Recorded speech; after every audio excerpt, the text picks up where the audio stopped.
She had them apple-bottom jean boots with the fur. The whole time to party, man. Put on your party hat. Woo! Here, take a blower. Put that in your mouth. Oh man, this is great. It's time to say goodbye to yet another year.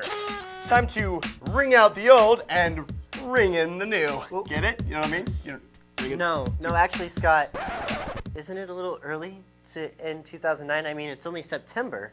We've got a couple more months, right? Matt, you sad, misinformed man. Let me explain. I can't wait, Mr. Expert.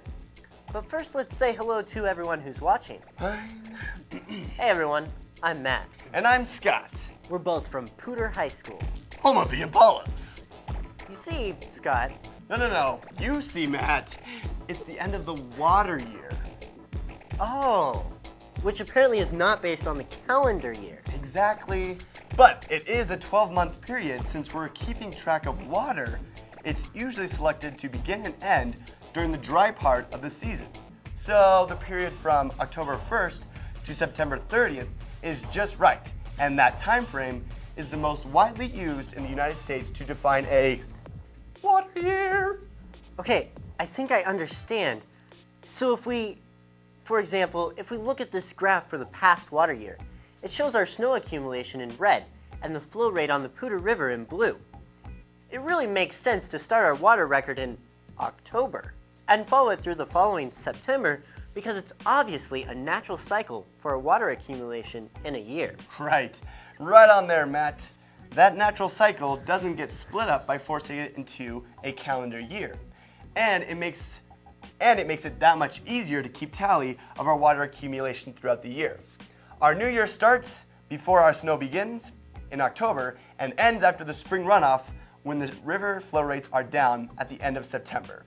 So October 1st begins 2010 water year, but it's not the same as a calendar year.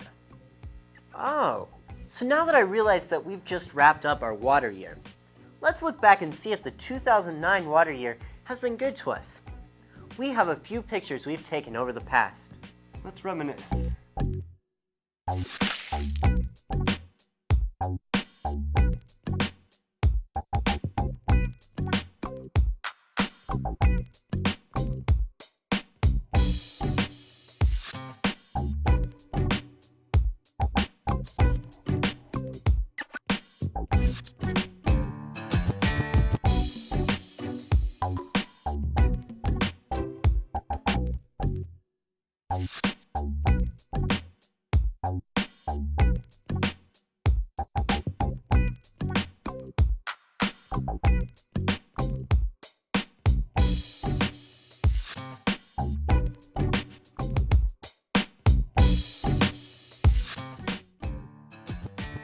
It was such a wet period that the water levels on Horseshoe stayed higher this summer than it has been in years. Oh, and what about the big thunderstorms in the middle of the night this summer? Those were groovalicious. And the strange spring runoff we had on the Pooter River, you know, with the two spikes? Oh yeah, it was like having two spring runoffs a month apart from each other. Two for the price of one, you might say. You might not say that, but it was good for kayakers. What about the cool temperatures this summer? That's right. It was the second coolest summer in a decade. Wow, Scott, what a year we had. But let's get down to more specifics. We're so excited to give you the final update on our climate and water conditions for the last time of this water year. Drum roll, please. Wait, Matt. Before we can compare this past year with long-term averages, we need to give you the results for the month of September 2009. We completely forgot that.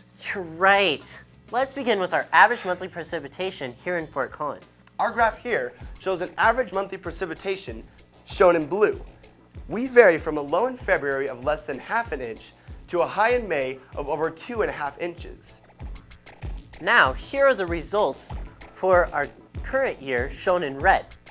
For September, our usual precipitation over the long term is 1.38 inches. And again, this month, we stayed below average and a little drier than usual with 0.76 inches, measured on the CSU campus.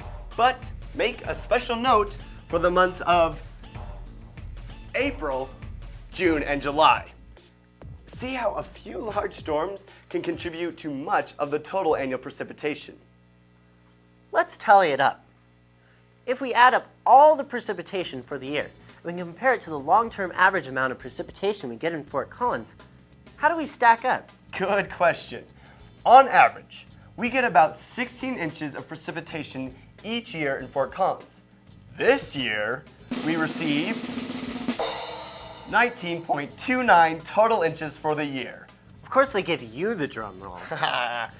So, April, June, and July were very important for us. Yes, we rocked it on total precipitation for the year, thanks to a few really rainy months. And what's fun is to keep track of it from year to year because it's so inconsistent.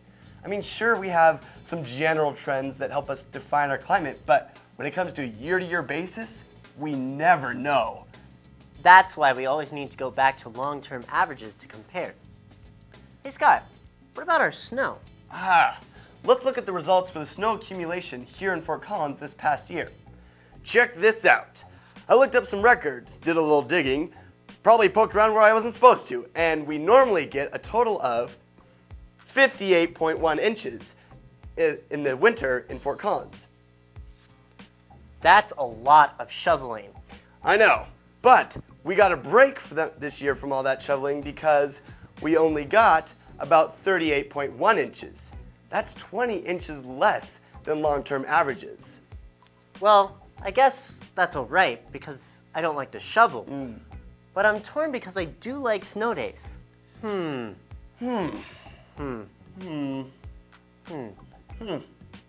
Mostly I like lots of snow in the mountains because when I spend all that money on a ski pass, I want to get my money's worth. Not to mention how all that snow stores up our water that we use every spring for drinking, irrigation, and spring runoff rafting.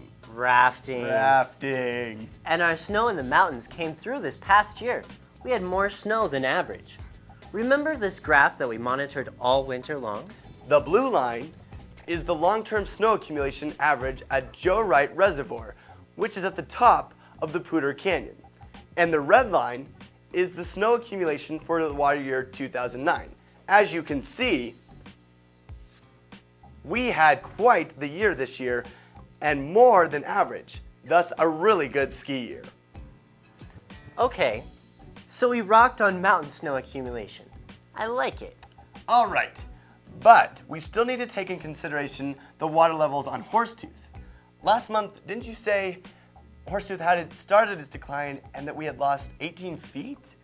Well, what about this month? Is Horsetooth rocking it? What about for the entire year? Well, we've used another 10 feet of water since last month for just a few minor little things. You know, like growing crops, watering our lawns, and the very water we drink. You know, stuff like that. And if you look at the graph, blue is last year's reservoir levels, and red is this year's. We were slower to fill up Horsetooth this year because the water managers were filling Carter Reservoir first. But once Horsetooth filled, it rose higher than it did last year. And now, at the end of September, we're back at the same water level that we ended up with last year. Coincidence? I think not. Whatever, Matt. This wraps it up for September and the 2009 water year. Next month, our numbers start all over and we'll watch them climb and dip each month. It's like a beautiful story.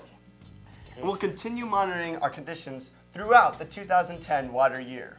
But hey, before we get back to school, we'd like to thank others who have helped produce this water report and other water reports, namely Forrest Jordan, Gavin Norris, and Megan Billington. You guys are awesome. Thanks to you and to the work you put into producing the water reports during last school year. No. That shouldn't be confused with the water year. Or the calendar year. You guys paved the way and made our job a lot easier. That's right. Thanks, guys. We'll see everyone in a month to ring in 2010.